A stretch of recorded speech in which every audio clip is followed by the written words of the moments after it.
ประธานประเทศต้อนรับหัวหน้ากลุ่มใหญ่การเมืองกองทัพสสเวียดนามวันที่6สิงหาคม2026นี้สหายทองลุ้นศรีสุริตเลขาธิการใหญ่คณะบริหารงานศูนย์กลางพรรคประธานประเทศได้ต้อนรับการเข้าเยี่ยมคำนับของสหายเหงียนจองเงียหัวหน้ากลุ่มใหญ่การเมืองกองทัพแห่งสสเวียดนามพร้อมด้วยคณะในโอกาสที่เดินทางมาเยี่ยมยามและเฮ็ดเวียกอยู่สปป.ลาวในระหว่างวันที่5-7สิงหาคม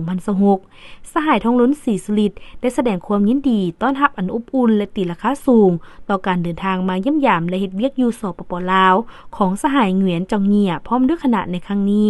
พร้อมทั้งแสดงความสมเสยต่อผลสำเร็จของการพบปะสองฝ่ายระหว่างกลุ่มใหญ่การเมืองกองทัพของทั้งสองประเทศซึ่งเป็นการประกอบส่วนสำคัญเข้าในการเพิ่มทวีแน่นสายพัวพันมิตรภาพความสามัคคีแบบพิเศษและการร่วมมือรอบด้านระหว่าง2ภาค2รัฐ2กองทัพและประชาชน2ชาติลาวเวียดนามที่มีมาแต่ดนนานแล้วนั้นให้นับเติบใหญ่ขยายตัวยิ่งขึ้น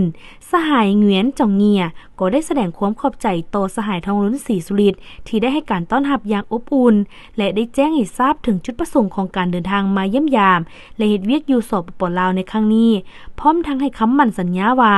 จะทนุถนอมและเพิ่มพูนคุณสร้างสายพัวพันมิตรภาพอันยิ่งใหญ่ความสามัคคีพิเศษการร่วมมือรอบด้านและหุ้นส่วนยุทธศาสตร์ระหว่าง2ภาค2รัฐและประชาชน2ชาติลาวเวียด